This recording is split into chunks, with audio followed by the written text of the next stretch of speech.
नमस्कार मित्रों, हमारी सीरीज चल रही है एपिसोड नंबर 15 की, जिसमें हम बात कर रहे हैं भृगु संहिता की। भृगु संहिता के अंतर्गत आज हम बात करने जा रहे हैं कर्क लग्न के सप्तम भाव में चंद्रमा स्थित हो तो उसके क्या फलादेश होंगे।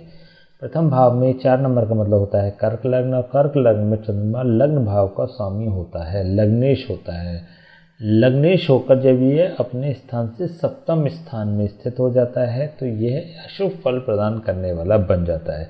देखिए, हमने बात करी थी, जब हमने लघु पारशरी की बात करी थी, यदि आपको ध्यान हो तो लघु पारशरी का श्लोक 10 और श्लोक 11, इसमें हमने बात करी थी केंद्राधिपत्य दोष की। हमने आपको बताया था कि शुभ ग्रहों को मारक होने का उतना दोष नहीं लगता जितना कि दोष केंद्र भाव का स्वामी होकर मारक स्थान में बैठकर मारक बनने से लगता है। यहाँ पर चंद्रमा केंद्र भाव का स्वामी हो रहा है। पहला भाव, चौथा भाव, 7वां भाव और 10वां भाव, ये चारों ही भाव केंद्र भाव होते हैं। केंद्र भाव का स्वामी होकर यह मारक स्थान में बैठ रहा है। हमने बात करी थी कि अष्टम भाव मृत्यु स्थान होता है और अष्टम का अष्टम तृतीय भाव भी मृत्यु स्थान होता है, और इन दोनों के ही व्यय स्थान, इट मीन्स कि द्वितीय भाव और सप्तम भाव मारक भाव होते हैं। तो यहाँ पर लग्न भाव का स्वामी होकर यह मारक भाव में स्थित हो रहा है, केंद्र भाव का स्वामी होकर केंद्राधिपत्य दोष से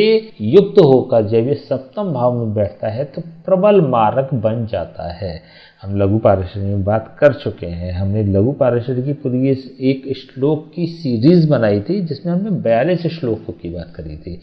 बहुत महत्वपूर्ण श्लोक थे वो। इस सीरीज को लेने से पहले, भृगु संहिता को लेने से पहले ही हमने लघु पारशर की इसलिए बात करी जिससे कि एक एक कॉन्सेप्ट आपको क्लियर हो जाए। तो यहाँ पर केंद्र भाव का स्वामी होकर जब यह अगेन केंद्र भाव में ही बैठ रहा है, मारक भाव में ही बैठ रहा है, तो प्रबल मारक बन जाता है। अपनी महादशा में, अपनी अंतरदशा में ये मृत्यु तुल्य कष्ट देने वाला बन जाता है। तो यहाँ पर चंद्रमा अशुभ हो जाएगा क्योंकि यह लग्न भाव का स्वामी है और सप्तम भाव में बैठ रहा है, तो यहाँ से इसकी सीधी दृष्टि लग्न पर भी पड़ती है। तो ये इम्यूनिटी को तो स्ट्रॉन्ग कर ही देगा व्यक्ति की। जैसे कि हमने बात करी थी छठे भाव में स्थित होने पर या तृतीय भाव में स्थित होने पर इम्यूनिटी डाउन होती है, तो यहाँ पर इम्यूनिटी को डाउन नहीं करेगा, रोग प्रतिरोधक क्षमता को बढ़ा देने वाला होगा। लेकिन अपनी महादशा और अंतरदशा में ये अचानक फल प्रदान करने वाला होता है, अचानक बीमार करने वाला होता है, अचानक एक्सीडेंट करा देने वाला होता है, अचानक ही शारीरिक कष्ट प्रदान करने वाला ये बन जाता है।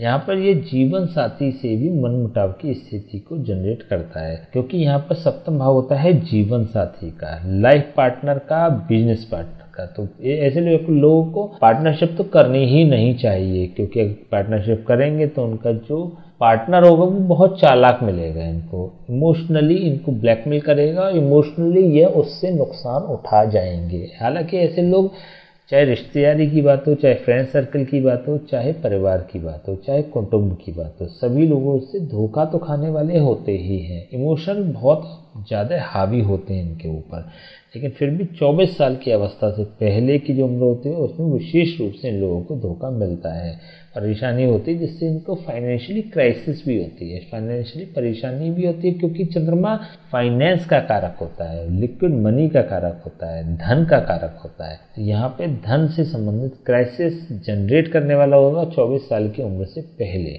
जीवन साथी ऐसे लोगों को अच्छा मिलता है, सप्तम भाव होता है जीवन साथी का। जीवन साथी सुंदर मिलता है, सुयोग मिलता है और बहुत अच्छे विचारों वाला भी मिलता है, लेकिन इनकी कहीं ना कहीं उन अपने जीवन साथी से तालमेल अच्छा नहीं होगा, विशेष रूप से 24 साल से लेके 48 साल की उम्र के बाद। 48 साल की उम्र के बाद जब चंद्रमा का प्रभाव पूर्ण रूप से समाप्त हो जाएगा तो इनके जीवन साथी से बहुत ज़्यादा अटैचमेंट वाले संबंध होंगे, बहुत ज़्यादा इमोशनल संबंध होंगे, बहुत ज़्यादा भावुक संबंध होंगे। तो यहाँ पर 24 साल की अवस्था तक चंद्रमा विशेष रूप से नेगेटिव फल प्रदान करता है।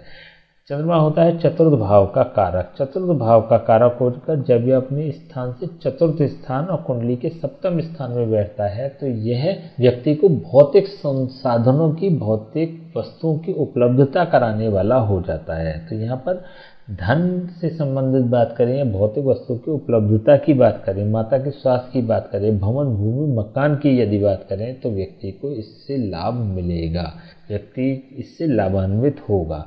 24 साल की उम्र के बाद जो इसका रेशियो होगा वो बहुत ज़्यादा बेहतर होगा। 24 साल की उम्र से पहले का जो समय है वो बहुत बेहतर नहीं दिखाई देता। व्यक्ति को फाइट करनी पड़ेगी, व्यक्ति को स्ट्रगल करनी पड़ेगी, व्यक्ति को संघर्ष करना पड़ेगा, तब भी व्यक्ति को बहुत ज़्यादा रिजल्ट्स नहीं मिलेंगे। 24 साल की अवस्था के बाद व्यक्ति को बेहतर रिजल्ट मिल जाएंगे, बेहतर मिलेंगे, बहुत अच्छे तब भी नहीं मिलेंगे। ठीक है, तो चलिए अब हम इसको उपाय की बात कर लेते हैं। यहाँ पे इसका उपाय, ये बहुत सरल उपाय ये है कि इसको लग्न में मूव करा दिया जाए, अथवा 11th हाउस में मूव करा दिया जाए, अथवा इसको नवम भाव में मूव करा दिया जाए। लग्न में यदि शिफ्ट कराना है इसको तो चंद्रमा का यंत्र गले में धारण करें अथवा मोती गले में धारण करें, तो ये लग्न में शिफ्ट हो जाएगा, प्रथम भाव में शिफ्ट हो जाएगा और सप्तम भाव से इसके केंद्राधिपत्य दोष वाला जो प्रभाव होगा समाप्त होगा। दूसरा उपाय ये भी कर सकते हैं कि महिलाएं अपने सीधे हाथ की कलाई में, पुरुष अपने बाएं हाथ की कलाई में चांदी का कड़ा धारण करें, जिससे ये 11th हाउस में शिफ्ट हो। तीसरा उपाय ये भी कर सकते हैं कि 43 डेज लगातार भोले बाबा को या शिवलिंग पर जल अर्पित करें अथवा दूध अर्पित करें। बेहतर होगा कि दूध अर्पित करें 43 डेज लगातार। इन तीनों में से कोई एक उपाय आपको करना है। तीनों में से कोई भी एक उपाय करेंगे तो फाइनेंशियली, फिजिकली, मेंटली आपको रिलैक्स देने वाला होगा, बेहतर करने वाला होगा।